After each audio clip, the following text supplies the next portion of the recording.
آپ کو سمجھ میں نہیں آتی کہ کرایہ کیسے ادا کریں، گھر کا خرچ کیسے چلائیں، کیونکہ آج کل مہنگائی بھی تو بہت زیادہ ہو گئی ہے کہ ایک وقت کا کھانا بھی مشکل ہو گیا ہے۔ ہر ماہ بجلی کے تگڑے تگڑے بل بھی ادا کرنے ہوتے ہیں، ہر ماہ بچوں کی فیس بھی ادا کرنی ہوتی ہے۔ انسان بہت پریشانی میں ہے اور انسان کو سکون صرف اللہ کے ذکر میں ہی ملتا ہے۔ یہ بات بہت ہی اہم کرنے لگا ہوں کہ جب انسان عاجزی کے ساتھ اللہ کے آگے جھک جاتا ہے، سجدے پہ سجدہ کرتا ہے اور پھر ہر سجدے میں رو رو کر گر گڑا کر خوب ڈھیروں دعائیں مانگتا ہے، تو اس کو بھی اللہ تعالیٰ ضرور عطا فرما دیتے ہیں۔ ہم ہر وظیفے میں آپ کو بتاتے ہیں کہ اللہ سے مانگنے کا آپ کو طریقہ جب آ جائے گا تو پھر آپ کو کسی مزید وظیفے کی ضرورت نہیں پڑے گی، آپ نے صرف ہاتھ اٹھانے ہیں اور آپ کو ملنا شروع ہو جائے گا۔ لیکن اس سے پہلے آپ کے اعمال یہ ہوتے ہیں، آپ جو چھوٹی چھوٹی غلطیاں کرتی ہیں جن کو اگر آپ سدھار لیں اور آپ اپنے کاروبار میں حلال طریقے سے کاروبار کریں یا رزق کمانے میں حلال ذرائع استعمال کریں گے، جیسا کہ اللہ تعالیٰ کے پاک نبی صلی اللہ علیہ وسلم نے کاروبار کیا تھا، آپ بھی اسی طرح کاروبار کریں، حلال اور پاکیزہ رزق کمائیں۔ اگر آپ جاب کرتے ہیں تو اسے اچھے طریقے سے جاب کریں کہ آپ کے اوپر کوئی انگلی نہ اٹھا سکے۔ آپ ایمانداری سے ڈیوٹی دیں، جس کام کی تنخواہ لیتے ہیں وہ کام مکمل جاوشانی سے کریں اور اپنے فرائض سے کوئی غفلت نہ کریں۔ ہر ماہ رزق حلال ہی آپ اپنے گھر میں لے کر آئیں اور کوشش کریں کہ آپ کے پورے گھر میں حرام کا ایک لقمہ بھی کسی کے پیٹ میں نہ جائے۔ حلال رزق کھانے سے ایسا ہی ہو نہیں سکتا کہ انسان اپنے اللہ پاک سے مانگے اور اللہ پاک اس کی دعا کو رد کر دے، ایسا کبھی نہیں ہو سکتا۔ اور یہ جو وظیفہ ہے، جب یہ وظیفہ کوئی بھی بندہ پڑھتا ہے تو اس وظیفے سے اس کے پاس بے حساب دولت آ جاتی ہے۔ یہ سورت پڑھنے والا اللہ کا دوست کہلاتا ہے۔ ناظرین، یہ ساری نعمتیں جو ہیں، یہ ساری برکتیں جو ہیں حلال روزی میں ہیں اور اللہ پاک کا شکر ادا کرنے میں ہی پوشیدہ ہیں، تو کوشش کیا کریں کہ کثرت سے اللہ پاک کا ذکر کیا کریں، شکر ادا کیا کریں گے، انشاءاللہ دیکھنا کیسے آپ کے بارے نیارے ہو جاتے ہیں۔ اگر آپ کے اوپر قرض ہے، آپ نے سود پر قرض لیا ہوا ہے، تو سب سے پہلے اللہ پاک سے معافی مانگیں، کیونکہ سود حرام ہے اور اللہ پاک سے کھلی جنگ ہے۔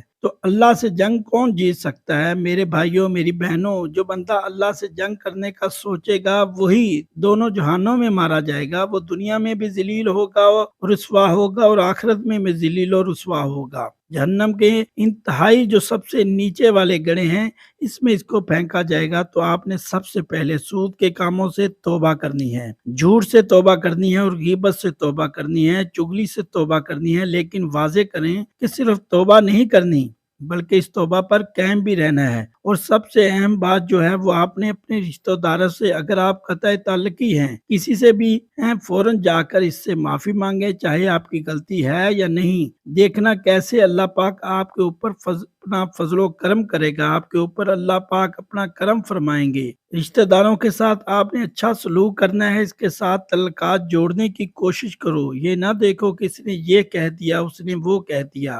آپ عاجزی اختیار کرو، جو عاجزی اختیار کر لے گا اس کو پھل ملتا ہے۔ اور جب آپ کبھی بلندی پر چڑھتے ہیں، آپ کو پتہ ہونا چاہیے جب بھی آپ بلندی پر چڑھیں گے تو آپ کو جھکنا پڑے گا، آپ سیدھے کھڑے ہو کر بلندی پر نہیں چڑھ سکتے۔ اور جب آپ نے نیچے اترنا ہے تو آپ کو سیدھا ہونا پڑتا ہے، تو اس وقت آپ کو ایسے سینہ تان کے نیچے اترنا پڑتا ہے، پھر ہی آپ نیچے اتر سکتے ہیں۔ ناظرین کرام، آج کا جو وظیفہ ہے اس کی ترتیب آپ اچھے طریقے سے ذرا سمجھ لیں اور میری باتوں پر آپ نے عمل بھی کرنا ہے۔ اس کو آپ نے اپنے دوستوں کے ساتھ، رشتہ داروں کے ساتھ لازمی شیئر بھی کرنا ہے۔ یہ بھی ایک صدقہ جاریہ ہوگا، کسی ایک بندے نے بھی اس بات پر عمل کر لیا تو اس کا اجر آپ کو بھی ملے گا۔ جب فجر کی نماز ادا کر لیں، آپ نے کوشش کرنی ہے کہ وہیں اسی جگہ پر بیٹھ جائیں۔ مردوں نے کوشش کرنی ہے کہ وہ مسجد میں جا کے جماعت کے ساتھ نماز ادا کریں، عورتوں نے گھر میں نماز ادا کرنی ہے۔ اگر آپ کو ٹائم نہیں ملتا یا آپ نے کہیں جانا ہوتا ہے تو آپ عشاء کی نماز کے بعد سونے سے پہلے بھی اس وظیفے کو کر سکتے ہیں،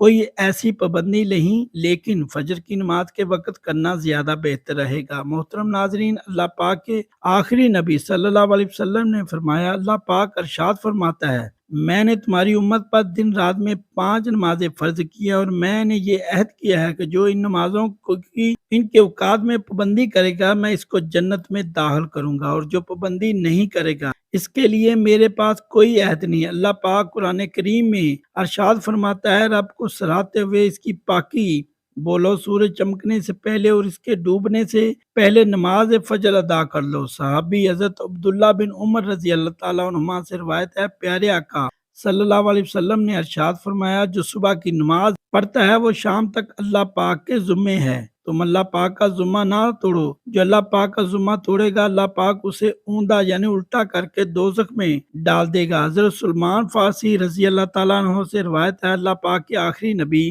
صلی اللہ علیہ وسلم کا فرمان ہے، جو صبح کی نماز کو گیا ایمان کے جھنڈے کے ساتھ گیا، جو صبح بازار کو گیا ابلیس یعنی شیطان کے جھنڈے کے ساتھ گیا۔ حضرت عمارہ بن ربیہ رضی اللہ تعالیٰ عنہ فرماتے ہیں، میں نے نبی کریم صلی اللہ علیہ وسلم کو فرماتے سنا، جس نے سورج کے طلوع و غروب ہونے سے پہلے نماز ادا کی یعنی فجر اور عصر کی، وہ ہرگز جہنم میں داخل نہ ہوگا۔ حضرت ابو عبیدہ بن جراح رضی اللہ تعالیٰ عنہ بیان کرتے ہیں، رسول اللہ صلی اللہ علیہ وسلم نے ارشاد فرمایا، جمعہ کے دن پڑھی جانے والی نماز باجماعت سے افضل کوئی نماز نہیں ہے۔ میرا گمان یعنی خیال ہے تم میں سے جو اس میں شریک ہوگا اس کے گناہ معاف کر دیے جائیں گے۔ حضرت انس رضی اللہ تعالیٰ عنہ سے روایت ہے، سرکار مدینہ صلی اللہ علیہ وسلم نے ارشاد فرمایا، جس نے 40 دن فجر و عشاء باجماعت پڑھی اس کو اللہ پاک 2 آزادیاں نصیب فرمائے گا، ایک نار یعنی آگ سے، دوسری نفاق یعنی منافقت سے۔ نماز جنت کی چابی ہے، اللہ پاک ہمیں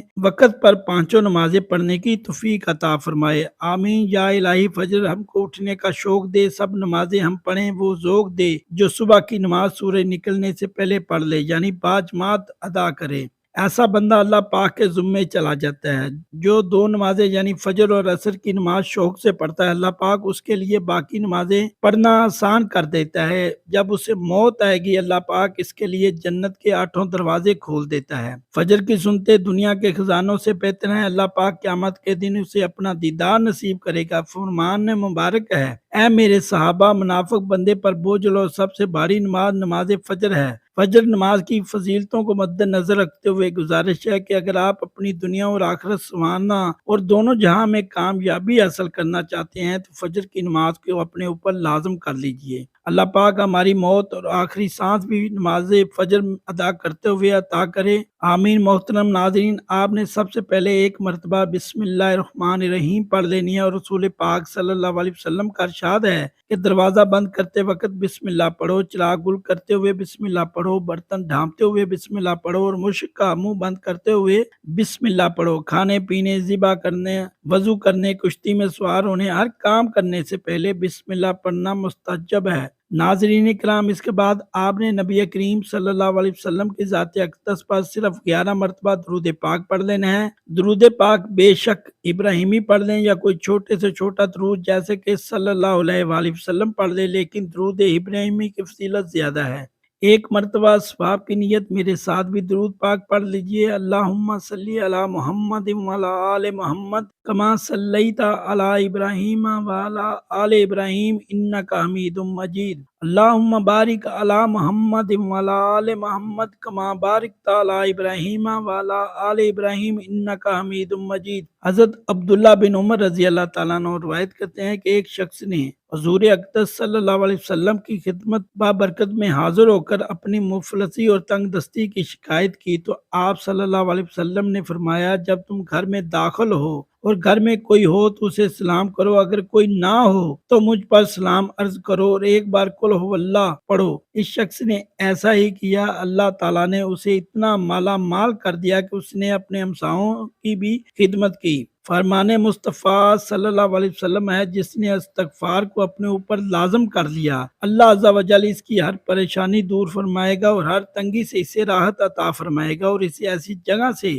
رزق عطا فرمائے گا جہاں سے اسے گمان بھی نہ ہوگا۔ کیا میں تمہیں وہ چیز نہ بتاؤں جو تمہیں تمہارے دشمنوں سے نجات دے اور تمہارے رزق وسیع کر دے؟ رات دن اللہ تعالیٰ سے دعا مانگتے رہو کہ دعا مومن کا ہتھیار ہے۔ حضرت عبداللہ بن عمر رضی اللہ تعالیٰ عنہ روایت کرتے ہیں کہ ایک شخص حضور صلی اللہ علیہ وسلم کی خدمت میں حاضر ہوا اور اپنی تنگ دستی کا شکوہ کرنے لگا، تو آپ صلی اللہ علیہ وسلم نے اس آدمی سے فرمایا، کیا تمہیں وہ تسبیح بھول گئی جو ملائکہ کی تسبیح ہے، تمام مخلوقات کی تسبیح ہے، اس کے ذریعے سب کو رزق دیتا ہے؟ حضرت عبداللہ بن عمر رضی اللہ تعالیٰ عنہ نے عرض کیا کہ یا رسول اللہ صلی اللہ علیہ وسلم کون سی تسبیح ہے؟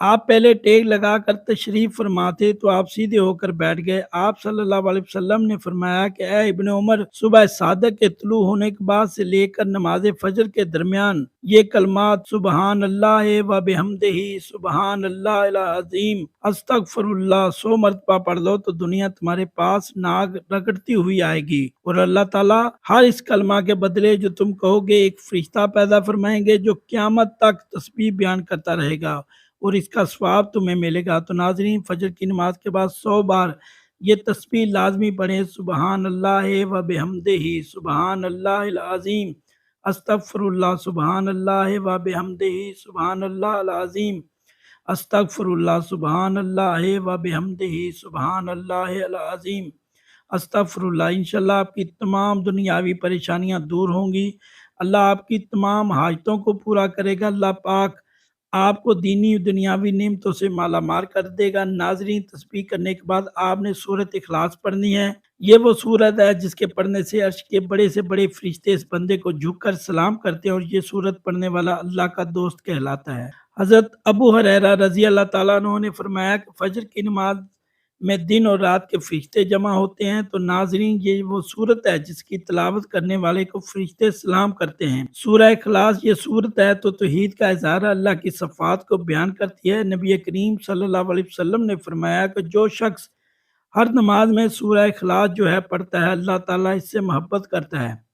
جب کوئی بندہ فجر کے بعد سورہ اخلاص کی تلاوت کرتا ہے تو اللہ کے عرش کے فرشتے اس کی تلاوت سنتے ہیں، اس پر سلام بھیجتے ہیں۔ حضرت ابو ہریرہ رضی اللہ تعالیٰ عنہ سے روایت ہے کہ رسول اللہ صلی اللہ علیہ وسلم نے فرمایا جو شخص فجر کی نماز کے بعد 12 دفعہ سورۃ اخلاص پڑھتا ہے گویا اس نے 4 دفعہ قرآن پڑھ لیا۔ حدیث اس بات کی گواہی دیتی ہے کہ فجر کے بعد سورۃ اخلاص کی تلاوت کرنے والے کو فرشتے سلام کرتے ہیں اور اس کے عمل کو اللہ کے سامنے پیش کرتے ہیں۔ یہ سورت چھوٹی ہونے کے باوجود اس کی تلاوت کا ثواب بہت زیادہ ہے۔ نبی کریم صلی اللہ علیہ وسلم نے فرمایا کہ جس نے سورہ اخلاص کو 3 بار پڑھا اس کے لیے جنت میں ایک محل بنا دیا جاتا ہے۔ تو ناظرین، فجر کی نماز کے بعد کم از کم 10 یا 12 بار اس سورت کو لازمی پڑھے۔ چھوٹی سی سورت ہے لیکن وہ سورت جو آپ کی زندگی کو خوشیوں سے بھر دے گی، آپ کے دونوں جہاں جو ہیں وہ سنوار دے گی۔ ایک مرتبہ سورت اخلاص سماعت فرمائیں۔ بسم اللہ الرحمن الرحیم، قل هو اللہ احد اللہ الصمد لم یلد ولم یولد ولم یکن لہ کفوا احد۔ آخر میں دوبارہ سے 11 مرتبہ درود شریف پڑھ لینا ہے۔ درود شریف پڑھنے کے بعد آپ نے اللہ پاک سے دعا مانگنی ہے۔ جب بھی مانگنا ہے اللہ سے مانگنا ہے، برکت والا، خیر والا، عافیت والا رزق مانگے، سکون والا رزق مانگے۔ اس سے نہ صرف آپ کے گھر میں خوشحالی رہے گی بلکہ آپس میں پیار اور محبت بھی بڑھے گا۔ ہر بندہ دن رات زیادہ سے زیادہ پیسے کمانے کے چکر میں بہت سے راستے اختیار کرتا ہے، تو کوشش کریں آپ نے مختصر راستہ نہیں اختیار کرنا۔ آپ کام پر آپ نے مکمل توجہ دینی ہے، رزق حلال کمانا ہے، محنت کرنی ہے۔ اس سے اللہ پاک آپ کے اوپر ڈھیروں برکتیں اور رحمتیں نازل کرنا شروع کر دیتا ہے، اور کوئی بھی وظیفہ نماز کے بغیر مکمل نہیں ہوتا۔ آپ نے 5 وقت کی نماز لازمی ادا کر لینی ہے اور حسب توفیق صدقہ خیرات بھی دینا ہے۔ اللہ پاک سے دعا ہے کہ ہم سب کے صغیرہ و کبیرہ گناہ معاف فرمائے، آمین۔ اللہ تعالیٰ ہم سب کا حامی و ناصر و ناظرین کمنٹ باکس میں اللہ تعالیٰ کے 99 ناموں میں سے ایک نام ضرور ٹائپ کریں۔ ویڈیو کو لائک اور شیئر ضرور کیجیے گا، جزاک اللہ۔ چینل کو سبسکرائب کیجیے گا۔ اللہ تعالیٰ میرا اور آپ کا حامی و ناصر۔